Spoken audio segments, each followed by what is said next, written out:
To NFL star Ray Rice, the football star cut by the Ravens tonight, suspended by the NFL after a troubling new video has surfaced. Bill Cosby charged for the very first time.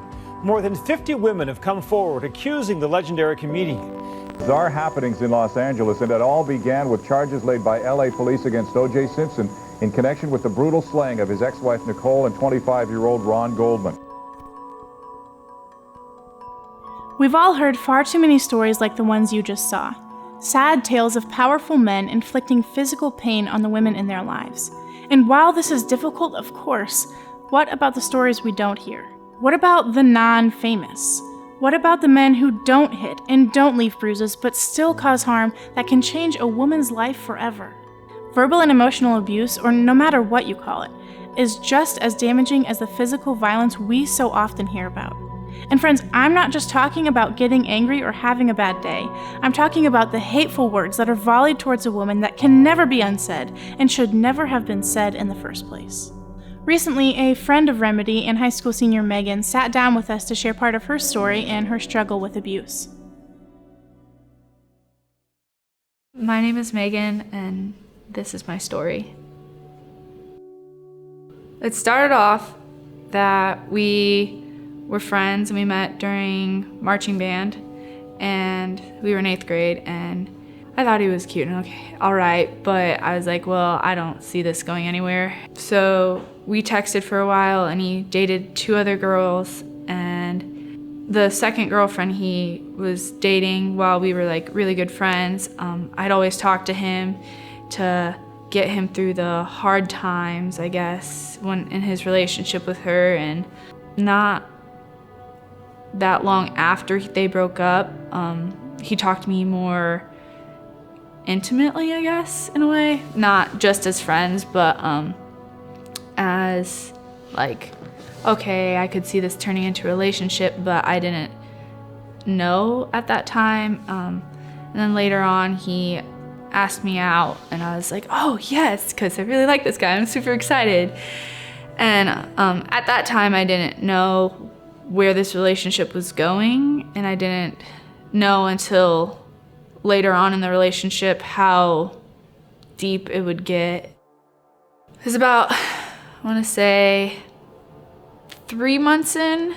We'd text, and I would have some time to go out on dates with him and then hang out with my friends. And once we hit like the 3-month mark, he started saying, yeah, I want to spend more time with you. And so at that moment, I didn't really realize that he was isolating me away from everyone that I had connections with. And the more we got into the relationship, the more emotionally abusive he was to me. He would always say that he had other girls that he could be talking to if I don't do this or that. And kind of then he got really wanting the relationship to go further physically. I didn't want to lose him because he was the only thing I had after I didn't hang out with my friends anymore. I didn't really talk to my parents anymore either. I didn't really know who I was. It was really hard for me to find who I was without him. I was dependent on him because I had no one else. And it was really hard, and I just kept rolling with it and going with what he said, because I was like, well, this is my caregiver. He's the one that I apparently loved at the time, if you could ever call that love, but it really wasn't. It was more him making me feel not as an equal, but him being superior to me, and I always had to follow what he said because I was trash in a way, I guess, because he'd be like, well, I'm gonna go party and all these girls are gonna flirt with me, and if you don't respect that or respect me, then yeah, you're gone. And so he'd say a lot of other things too, but that's kind of hard to talk about. And so the more he and I were talking in a relationship, the more that I felt like I didn't know who I was. And it wasn't until probably halfway in, I think that's when I realized that this wasn't healthy, and I kind of hit a rock bottom point, I think. My mom and my friends, I think, were the first people to point out to me that I was distant from them. And so they would text me, or my mom would talk to me and say, "Hey, what's up? Haven't heard from you lately," or you're acting different. Not only psychologically did that hurt, the more I hung out with him, the further he'd want to go. And I felt as if I had to go further because I had to maintain that relationship with him. And that was really hard on me, just because looking back now, a lot of the stuff that happened between us, I wish I could just take back. And the farther on that we got into the relationship, the same time I realized that this was unhealthy was the same time that I started to lie to my parents about where I was. And it was like, oh yeah, I'm going here, but I was actually going to go hang out with him.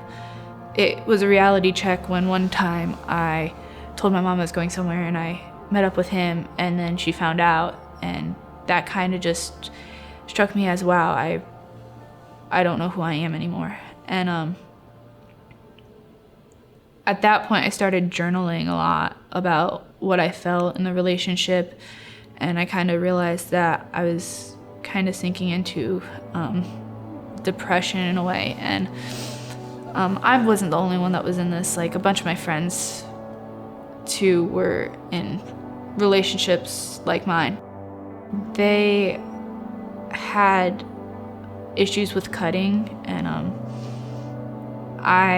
sometimes I would sit in my room at night and cry, and it was really hard not to think about getting a razor blade out and just like trying it, because they felt relief from that. And I'd just look at my arms and just stare at them and cry, instead of actually trying to cut myself because I was too afraid. And after a little while of realizing that I needed to break up with him, I didn't know how to get the strength and the courage.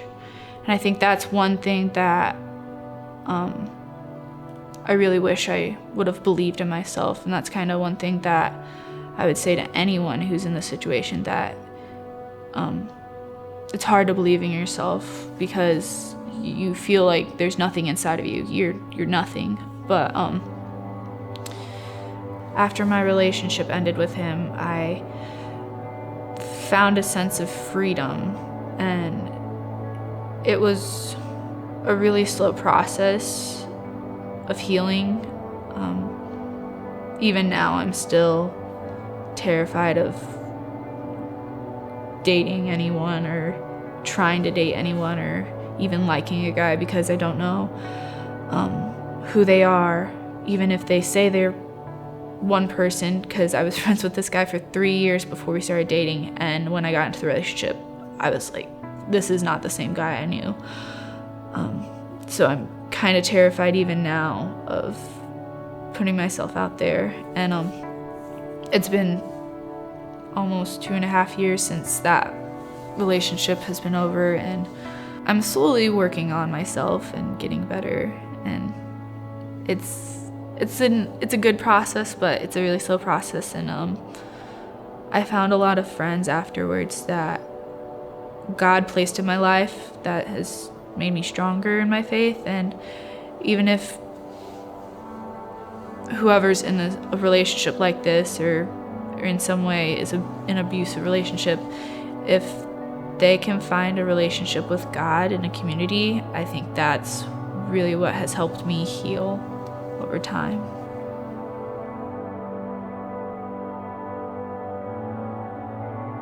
People like Megan are brave. There's a freedom that comes when you're not hiding the truth anymore. And it makes me wonder how many of you have experienced this type of abusive relationship or something similar and haven't told anyone. And there are resources available, and RemedyLIVE is one of those resources. If you're in one of these abusive relationships or are struggling with anything else, please text the word REMEDY to 494949 and chat with a soul medic and get help today.